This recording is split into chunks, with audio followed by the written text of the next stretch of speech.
Salam les amis, aujourd'hui dans cette vidéo, nous allons tout simplement, je vais encore insister sur l'importance de participer aux foires, sur l'importance tout simplement d'être plus visible, de s'accorder la possibilité d'être visible en tant qu'entrepreneur, en tant que tout simplement producteur ou en tant que créateur.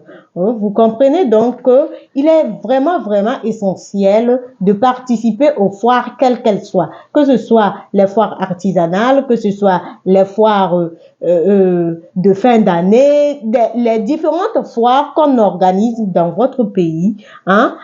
Participez-en. Allez-y vous faire connaître, ça vous donne une certaine visibilité, ça vous donne une notoriété. Et il faut savoir aussi que c'est grâce aux foires que vous allez tisser certains contacts. Ne regardez pas uniquement que si vous vous déplacez, vous faites déplacer votre cargaison, vous faites déplacer tout simplement vos produits, vous n'allez pas pouvoir vendre. Ne regardez pas seulement la vente, mais aussi visez plus loin, visez les contacts que vous aurez là-bas, visez tout simplement la qualité des personnes qui se déplacent pour aller à ces différentes foires. Aujourd'hui, je vous amène à une foire artisanale. Je vais donc recueillir des mots d'un entrepreneur qui a jugé bon de participer à cette foire. Quels sont les bénéfices qui lui conviennent, quels sont tout simplement les avantages qu'il acquiert en participant à ces foires-là. Donc, ciao, vous allez visualiser et on se retrouve ici pour d'autres commentaires. Et aujourd'hui, je voudrais appuyer une fois encore sur l'importance de participer aux foires, quelles qu'elles soient, tout simplement, d'accord? Donc, aujourd'hui, pas trop de blablabla, je vous amène vers la pratique. On va à la visite d'une foire artisanale. Qu'est-ce que ça rapporte aux entrepreneurs?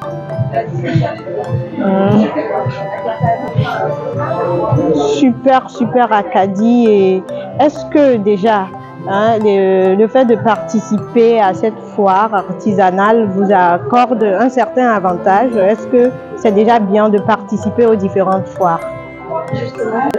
Nous avons un contact direct avec aussi les autres exposants parce qu'il faut premièrement un contact pour savoir comment les choses se passent, pour plus s'informer.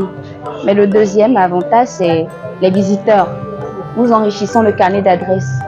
Parce que même quand on expose, l'idée première n'est pas seulement de vendre, mais de se faire connaître, d'embellir l'image de notre société. Par exemple, on embellit l'image de la société Acadie.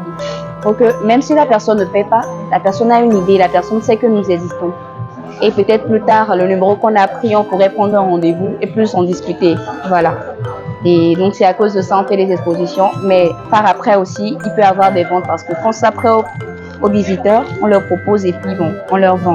Donc, on peut générer des bénéfices plus lors de ces expositions.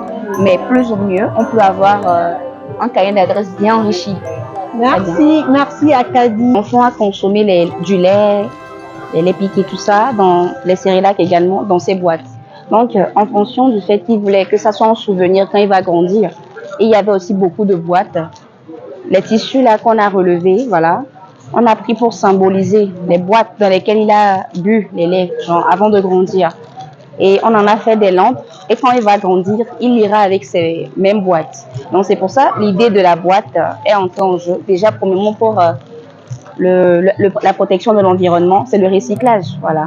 Et c'est pour aussi développer le pays.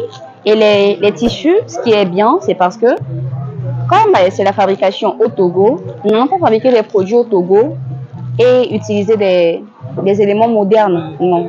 On va fabriquer des produits au Togo. Et comme le Togo, c'est dans l'Afrique, on va se baser sur l'Afrique, les cultures. C'est ça qui nous décrit. C'est ça qui nous signifie. Donc, voilà à peu près. Donc, l'idée de l'entrepreneuriat, premièrement, c'est de commencer à partir de rien pour aboutir à quelque chose de grand. Voilà, de fructifier également. Et de faire en sorte que sa société a un nom assez remarqué dans la société et se stabiliser aussi sur le marché, compte tenu des concurrents également. Maintenant, est-ce qu'il y a des embûches? Est-ce que lorsque vous êtes lancé tout de suite, est-ce qu'il y a eu plein de succès ou bon?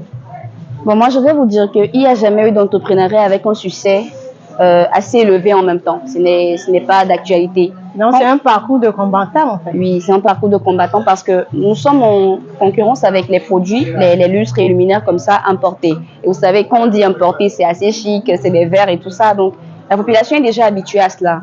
Donc, nous, on veut intégrer ces produits que nous fabriquons dans la population togolaise, c'est-à-dire dans l'actualité que nous vivons. Et on veut conformer ça aussi à la science. C'est pour ça qu'on a pensé à ce que tout soit électrique. Tout soit électrique. Et c'est à peu près ça. Mais la concurrence fait en sorte que les prix aussi. Parce que quand on parle de concurrence, on parle des prix.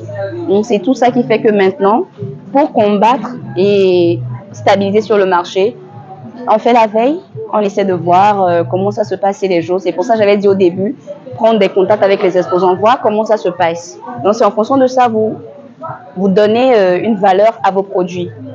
Donc c'est ça, c'est à peu près ça, si j'ai pu répondre à votre question. Merci. Merci. En tout cas, nous, on vous souhaite plein succès dans cette activité et beaucoup de ventes, surtout lors de cette foire.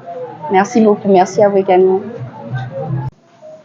Vous avez donc compris par ces séquences-là que la foire, ce n'est pas uniquement pour vendre, mais aussi pour tisser des contacts. Le jour J, peut-être le jour de la foire, les personnes vont se déplacer pour constater la qualité de ce que vous produisez, la qualité des offres que vous les promettez. Et un autre jour, c'est pour cela, lorsque vous allez à la foire, il faut toujours avoir des cartes, il faut toujours avoir des prospectus, il faut toujours avoir quelque chose à donner à ces clients-là, à ces prospects-là, et au finish, ils vont finir par vous contacter. Donc, voici ce que je voulais ajouter à ce que la dame d'Acadie a dit. Mais vous allez aussi comprendre dans ses propos que l'idée de business, l'idée d'entrepreneuriat vient à tout moment, vient d'un sujet banal, comme c'est le cas chez eux. Maman a juste remarqué qu'au cours de sa maternité, son enfant consommait beaucoup de lait artificiel, d'accord? Donc, elle a jugé bon de réutiliser. Elle a donc jugé bon de réutiliser ces boîtes de lait-là et faire de ces lampes-là que je suis en train de vous montrer. N'est-ce pas génial? Donc, c'est aussi un parcours de combattant comme elle venait de le dire. Mais c'est aussi un parcours de combattant, un chemin semé d'embûches tout simplement, mais qui, si vous restez persévérant, si vous avez une grande vision, si tout simplement vous êtes déterminé, vous allez y arriver et vous allez vite y arriver. De la constance. Restez constant, restez déterminé et vous allez voir que quel que soit le domaine d'activité que vous entreprenez, dans quel domaine, quel qu'elle soit, vous allez trouver gain de cause. Ciao, ciao, on se dit à mercredi prochain pour une prochaine vidéo. N'oubliez pas, ça me ferait plaisir de voir de vos commentaires et aussi des idées de vidéos si vous voulez bien me les proposer. Nous sommes juste une communauté extraordinaire. Ciao, ciao.